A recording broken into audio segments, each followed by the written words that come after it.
Good day, everyone. Today, let's make a nice little video on drive modes.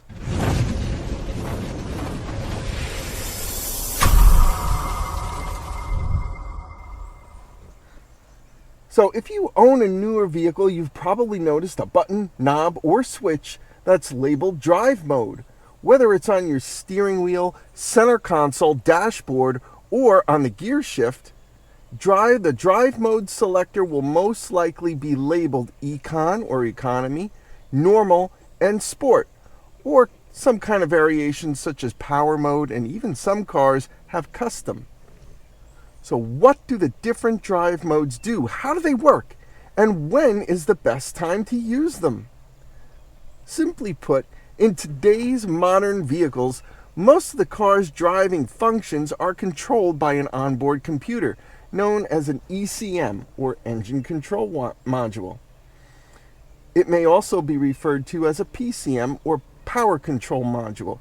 A little bit different in each, but essentially the same. Now, these computers are pretty much the brain that controls the critical aspects of an engine, including the fuel air mixtures, throttle response, engine timing, gear selections, and much, much more. Since I can remember, there are vehicle owners out there that would always try to alter the performance of their cars in some kind of way. Before computer technology made its way into the auto industry, changing a vehicle's performance was needed to be done manually. The carburetor could be adjusted using adjustment screws to vary that fuel-air mixture. The timing of a vehicle could be altered by using a timing light and physically twisting what they call a distributor cap. However, the most popular ways to affect your car's performance was to simply replace key components such as the exhaust system, intake manifold, or even a high-performance carburetor. Now, these are just a few of the physical components that were commonly replaced. Some car owners went all out and spent thousands and thousands of dollars on replacing the factory parts with high-end performance ones. While this method did increase performance, the downside of modifying or modding out your car back then was, first, the car would definitely use a lot more fuel. It would be very difficult to undo the process if you needed to. It was quite expensive, and you would effectively void that car's warranty. But what about the earlier vehicles? You know, the early ones that had the computers but had no drive modes. How would you modify them? There were still components that could be replaced with high-performance ones. However, they really didn't offer that much upgrade in performance. And that's because the car's ECM would also have to be retuned or reprogrammed to take advantage of those high-performance parts. It was quite expensive, and in most cases could only be done by a professional. And by the way, yeah, it would also void the car's warranty. But in today's modern vehicles, the computers and processors are much faster and smarter. It now controls nearly all of your car's functions, including its performance. And this is by using the drive mode selector. The driver can choose between 3 or even 4 pre-programmed performance modes, effectively retuning or redoing your car's computer. Now, with a touch of a button, a twist of a knob, or a flip of the switch, a driver can experience the full power and aggressiveness of their vehicle by just simply using sport mode or power mode. Or they can take advantage of saving fuel and money by using the Econ or Economy mode. When is the best time to use these different drive modes? Well, let's start off with the normal mode. Normal mode is the manufacturer's intended way that your car's or vehicle is to perform. It's a balance between efficiency, power, and performance. Think of it as when you first take a car on a test drive and you're judging its performance for the very first time. This is usually your car's normal mode.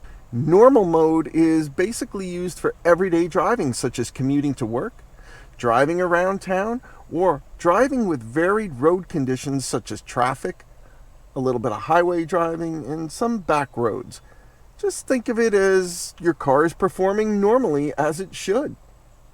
The economy or econ mode is when your vehicle's number one priority is fuel efficiency, or in the case of an EV, its range. Throttle response is a bit sluggish.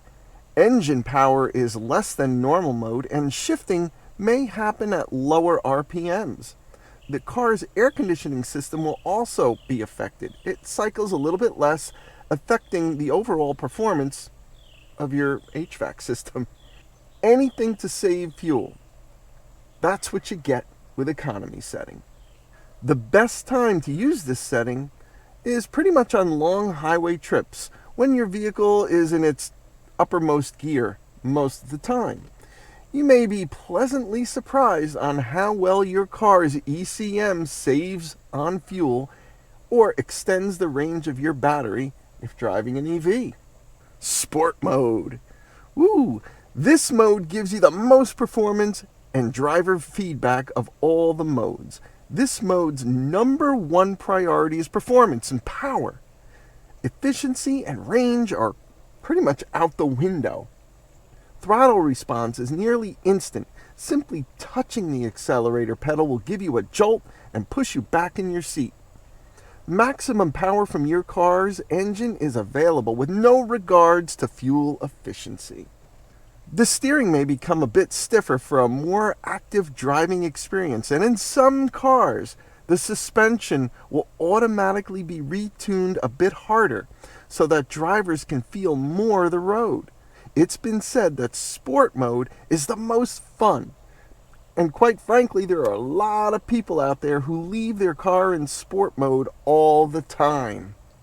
The best time for using sport mode is when you're entering a highway and you need to get up to speed quickly.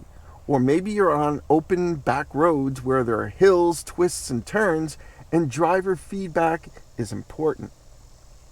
Or if you simply want to feel the full power of your car and want to have a little fun driving, sport mode is the way to go. Before I close the video, folks, please go out to your car. Look for that drive mode button. Experiment with it. Drive around. Use the different drive modes and test out that driver feedback you're getting. Thank you guys for watching, and as always, have a wonderful day.